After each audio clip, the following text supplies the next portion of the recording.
Voltamos novamente ao estudo do tema número 4, o eu psicológico. Sejam todos bem-vindos ao penúltimo vídeo, onde faremos análise desse tema. E chegou a hora de abordar então e de apresentar para vocês o que é, como se processa então a didática ou a metodologia para a morte do ego, para a eliminação dos nossos defeitos, para desintegrar cada um desses vícios, dogmas, preconceitos, medos, fobias, limitações, erros da nossa vida. E como analisávamos no vídeo anterior, diversas culturas em diferentes épocas da história retratam a existência do ego com diferentes simbologias. E da mesma forma, essas culturas retratam a eliminação dos defeitos, retratam que podemos vencer esses aspectos, que podemos triunfar nesse trabalho. Então, vemos no próprio budismo, como estudamos semana passada, que Siddhartha Gautama, o Buda histórico, alcança a iluminação no momento em que vence todas as tentações e os ataques do grande exército do demônio Mara, que representa o ego. Vemos, se analisarmos a cultura grega, o mito de Perseu, o grande herói, decapitando e matando a Medusa, um símbolo muito forte dos nossos defeitos. A Medusa causa uma grande fascinação para quem a vê e a petrifica. E essa petrificação está justamente indicando o nosso estado de inconsciência, quando nos deixamos também fascinar e identificar, como já estudamos, pelos nossos defeitos. E claro, como já havíamos comentado, Davi vence Golias, por mais adversa que seja a situação. Então, como se processa? Como que ocorrem esses fenômenos? Como que podemos vir, então, a triunfar nesse trabalho, assim como as mitologias nos estão alegorizando?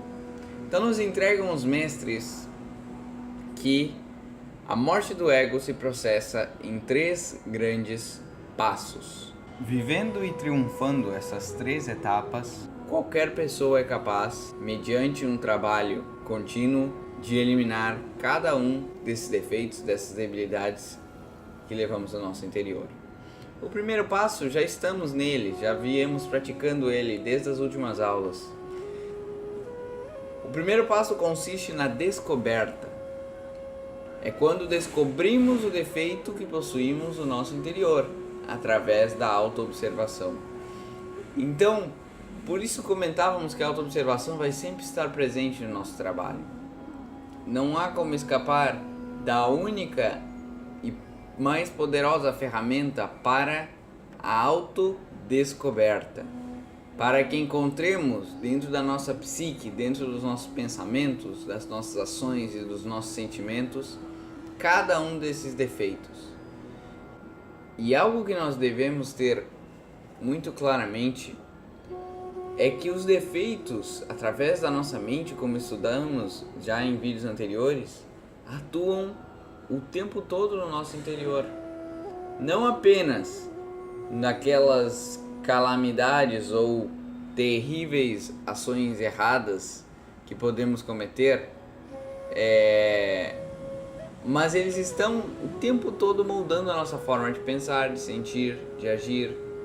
Cada vez que se apresenta um nervosismo, uma angústia, uma preocupação, somos atacados pela preguiça, pela inveja, pela cobiça, somos arrebatados muitas vezes, nos deixamos levar por projeções mentais. Aí estão os nossos defeitos. E para a pessoa que está se auto-observando, que se propõe a se auto-observar, porque esse também é um trabalho gradual, a autoobservação é uma faculdade que nós devemos desenvolver no nosso caminho e ao longo do tempo. E como qualquer faculdade, como andar de bicicleta, nós temos que cair muitas vezes, nos esfolar no chão. E quando voltamos para a bicicleta, aprendemos um pouco mais, adquirimos uma sabedoria um pouco maior, até que um dia aprendemos e aperfeiçoamos essa técnica até o ponto em que não precisamos mais sequer pensar, sequer planejar, andar de bicicleta se torna algo natural para nós. Da mesma forma se processa a autoobservação. E nós vamos descobrir esses defeitos se manifestando nos menores eventos, nas situações mais simples, nas situações do dia a dia realmente, conforme vamos aperfeiçoando esse sentido da observação interior. Se nós formos parar para perceber, nós temos um sentido da observação externa aguçadíssimo. Basta uma olhada de segundos para uma pessoa para que a gente analise como ela se veste, como ela se comporta, como ela fala, e começamos muitas vezes a tecer conceitos, sobre as pessoas baseados a isso, se deixamos nos levar pela nossa mente. Então essa mesma tenacidade, essa mesma astúcia que nós temos para observar o mundo externo e as outras pessoas, temos que desenvolver para nós mesmos no nosso trabalho. E é aí que se processa a descoberta. Porém, para avançar ao passo 2, temos que ter já escolhido algum defeito destes que já observamos e destes que já descobrimos, escolher algum para ir adiante no trabalho, para que esse trabalho se aprofunde, para que possamos, avançando ao passo 2 e chegando ao passo 3, eliminá-lo realmente. Então escolhemos a batalha que queremos travar. O passo 1, a descoberta, é como a análise do terreno. Se imaginarmos uma grande batalha, e o trabalho com o ego é uma batalha que nós travamos, é uma batalha estratégica. E é por isso que nós devemos escolher muito bem com que defeitos nós vamos trabalhar nesses passos seguintes, que são os passos mais complexos. E depois que fizemos a análise do terreno num campo de batalha, determinamos através dela quais são os inimigos, que mais nos ameaçam no momento, não é verdade? E vamos então atacar ou elaborar um plano justamente para eliminar estes que mais nos ameaçam e mais nos atrapalham no momento. E da mesma forma é o nosso trabalho com o ego. Então nós vamos determinando, conforme vamos nos observando, quais os defeitos que mais nos atrasam no caminho, que mais nos impedem de avançar, que mais nos aprisionam. E esse defeito pode ser às vezes algo que a gente já conhece, algo que sabemos, que temos convicção, que se não tivéssemos este problema, teríamos uma vida melhor, em algum aspecto ou em vários aspectos. Pode ser algo que todos sabem, que os nossos amigos já nos dizem, e não necessita muitas vezes ser algo drástico. Pode ser um aspecto da preguiça, pode ser um aspecto da gula, da inveja, da cobiça. Isso vai do trabalho pessoal de cada pessoa. Apenas é um defeito, uma parte do nosso ego, que nós temos que ter a firme convicção de que não queremos mais no nosso interior e não queremos mais que se manifeste. Com essa resolução podemos avançar para o segundo passo, que consiste em compreender totalmente esse defeito. O processo que realiza aquele ato simbólico que nos referíamos de desenfrascar a essência, de desenfrascar a virtude, desenfrascar o valor que esse ego está aprisionando. E compreender é um processo árduo, um processo longo, que vai ocorrendo em áreas, vai acontecendo em áreas. No momento em que passamos para o passo da compreensão, no momento que avançamos para compreender o defeito, é como se já tivéssemos chamado esse defeito para a batalha. Então, a partir daí, cada situação em que ele se manifesta é uma pequena batalha que nós vamos viver. Então, se estamos trabalhando sobre a irritabilidade com algum colega no trabalho, cada vez que esse colega se manifesta com a gente não gosta e surge aquele impulso negativo, aí se trava uma pequena batalha como aquelas simbólicas que vimos no início do vídeo. E retirando a sabedoria dessas batalhas, gradualmente nós vamos alcançando isso que é a compreensão. Não vamos pensar que a partir do momento que decidimos eliminar um defeito, ele nunca mais vai se manifestar. Se pensamos isso, vamos nos frustrar no nosso trabalho, porque não é assim. Os defeitos, eles são alimentados com a nossa energia. Nós alimentamos eles, cada vez se manifestam. Então eles têm já uma barriguinha, eles têm já um volume no nosso interior devido a tantas vezes que demos energia a eles. São formas de energia, como a gente já estudava. E à medida que nós vamos trabalhando estes eventos e compreendendo as causas que nos levam a cometer esses defeitos, nós vamos aos poucos retirando essa energia. Vamos deixando esse defeito mais fraco. No início talvez era muito difícil controlar essa irritabilidade, mas aí nós vamos observando como nos sentimos quando esse defeito se manifesta, essa convulsão interna emocional que ele causa. O que de positivo eu tiro dessa manifestação? Nada. Como essa outra pessoa se sente afetada pela nossa energia que nós projetamos a ela? Como são esses pensamentos que passam pela nossa cabeça quando estamos manifestando essa irritabilidade? Quase nunca são pensamentos agradáveis. E o que isso nos está levando a ganhar? À medida que nós vamos nos fazendo essas perguntas, observando o defeito e vendo o que ele causa dentro de nós vamos retirando as bases dele, porque nós vamos ver que ele não tem razão para existir. Então, nos entregam os mestres que de maneira simples, de maneira sintética, compreender consiste em dar-se conta do dano que esse defeito causa a nós, a nossa vida, ao nosso corpo, à nossa consciência e aos nossos semelhantes. E a pessoa que realmente se dá conta, e isso é algo que tem que ser profundo, não manifesta mais.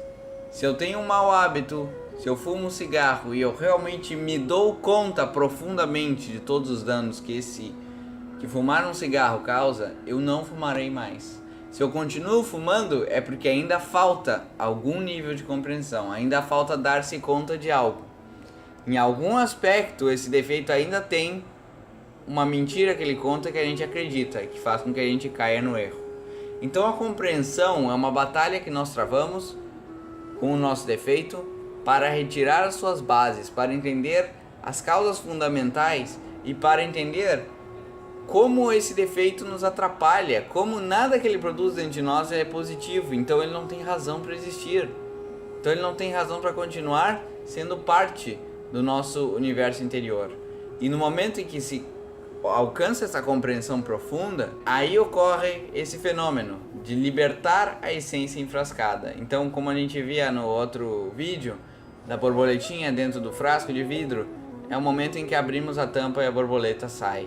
E a borboleta representa a virtude. E quando a compreensão é profunda, nós conseguimos a vontade, a força necessária para mudar a nossa conduta, para deixar esses pensamentos de irritabilidade com o nosso colega de lado, para deixar de se sentir dessa forma perante suas ações, para perceber que do outro lado está um ser humano que também possui muitas vezes debilidades a tratar, possui situações a trabalhar como nós, e que as coisas pelas quais a gente se irritava talvez nem façam sentido, sejam coisas bobas. E à medida que nós mudamos internamente, veja, energeticamente algo flui entre as pessoas e talvez elas comecem a se dar melhor e a outra pessoa talvez nem saiba por quê, nem saiba o que está acontecendo. Você começa a ser cordial com essa pessoa, começa a tratá-la melhor e vibracionalmente a relação das duas pessoas muda completamente. E isso não vale só para o trabalho, vale para casa, vale para qualquer relação, vale para qualquer defeito. Pode ser a preguiça, um aspecto da preguiça, um aspecto da inveja, um aspecto da gula. Os defeitos são substituídos pelas virtudes correspondentes, assim que nós alcançamos essa compreensão de fundo. E quando compreendemos, se saiu a essência, o que fica? Nos explicam os mestres, quase como um cadáver, uma casca vazia desse defeito. Essa casca vazia está pronta para ser desintegrada, para ser eliminada completamente. Aqui está talvez o passo em que difere a psicologia gnóstica da psicologia acadêmica. Muitas vezes nós vemos pessoas mudarem suas condutas e parecerem totalmente transformadas para, do nada, de um dia para o outro, reincidir nos problemas, reincidir nas mesmas situações que parecia que havia superado. E vocês já se perguntaram por que acontece isso? Isso acontece porque cabe a nós, mesmo depois que compreendamos os nossos defeitos, ir adiante nesse processo, trabalhando com uma força que é maior do que a nossa mente. Uma força que pertence ao nosso ser, que é uma das partes autônomas do nosso ser. Essa potência que todos nós possuímos no nosso interior, como parte dessa verdade interior, desse Deus interno que nós possuímos, tem a capacidade de desintegrar essas cascas vazias, de aniquilar qualquer restício desse defeito, para que ele realmente seja eliminado, para que não exista mais nem a sombra desse defeito dentro de nós. Esse é o passo 3, a eliminação, com a ajuda da nossa Mãe Divina, Devi Kundalini. A Mãe Divina é Deus Mãe dentro de nós. É essa força, essa potência que nós possuímos no nosso interior, latente, apenas esperando que despertemos e que realizemos um trabalho de transformação para se sacrificar por nós, para desintegrar todos os defeitos que tenhamos descoberto, observado, analisado, compreendido e que esteja pronto para a eliminação. Esse mesmo aspecto feminino do nosso ser é retratado também, como não poderia ser diferente, pelas diversas culturas que nos trazem essa verdade universal que comentamos. Então, no cristianismo temos a imagem de Virgem Maria, ou também conhecida como Nossa Senhora, Mãe de Deus, Mãe de Jesus, virgem antes do parto, durante o parto e depois do parto. Vamos entender as simbologias por trás dos textos sagrados. Por que é virgem a Mãe de Jesus? Porque não se está referindo à sua mãe física, não se está referindo à sua mãe biológica, está referindo a esse aspecto divino do nosso ser que todos nós temos no nosso interior.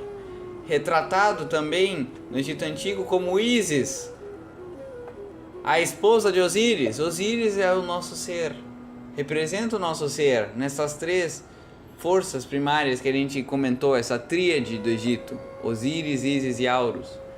Osíris representa o nosso pai que está em segredo, esse íntimo, esse real ser que nós buscamos. E Ísis é sua esposa divina, o aspecto feminino do nosso ser, que possui a capacidade de fazer ressuscitar Osíris. Lembram que vimos no vídeo anterior?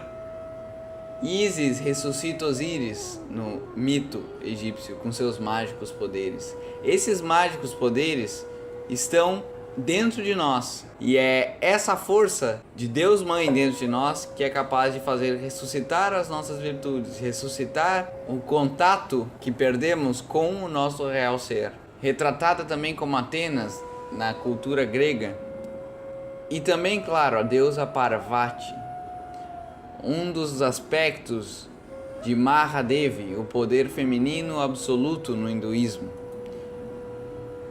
Essa Mahadevi se manifesta de diversas maneiras, e uma delas é Parvati. Então vamos, para concluir este vídeo, ler um pequeno trecho do mestre Samael, comentando sobre essa força feminina que todos nós possuímos no nosso interior. Então nos diz o mestre que cada um de nós tem sua mãe divina particular, individual. Ela, em si mesma, é uma parte do nosso próprio ser, porém derivada. Se no meramente físico temos pai e mãe, no mais fundo de nosso ser temos também nosso pai, que está em segredo, e nossa divina mãe, Kundalini. Existem tantos pais no céu quanto homens na terra. Deus Mãe, em nossa própria intimidade, é o aspecto feminino de nosso Pai que está em secreto. Ele e ela são certamente as duas partes superiores de nosso ser íntimo.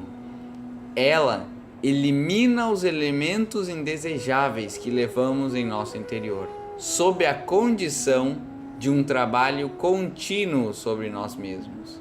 Então, a Mãe Divina possui essa força para desintegrar os nossos defeitos, com uma condição: que tenhamos descoberto, analisado e compreendido integralmente. A Mãe Divina elimina cadáveres, elimina defeitos onde já se extraiu a essência de dentro do seu interior, já se compreendeu e já estão prontos para serem desintegrados. E nós nos integramos com a nossa Mãe Divina de diversas formas diferentes. Podemos trabalhar com o sentimento superior, com a imaginação consciente, com a meditação, com a oração. Isso nós vamos entregando ao longo do curso. Uma das práticas para a integração com a Mãe Divina e para a utilização dessa força no nosso trabalho, nós vamos entregar então no próximo vídeo. Aqui concluímos a apresentação da didática para a morte do ego. No vídeo seguinte, que será o último desse tema, vamos fazer uma síntese de tudo que vimos até agora, uma síntese do trabalho que temos que empreender, e vamos já entregar a primeira forma de praticar essa integração e pedir esse auxílio à nossa Mãe Divina. Então, até breve.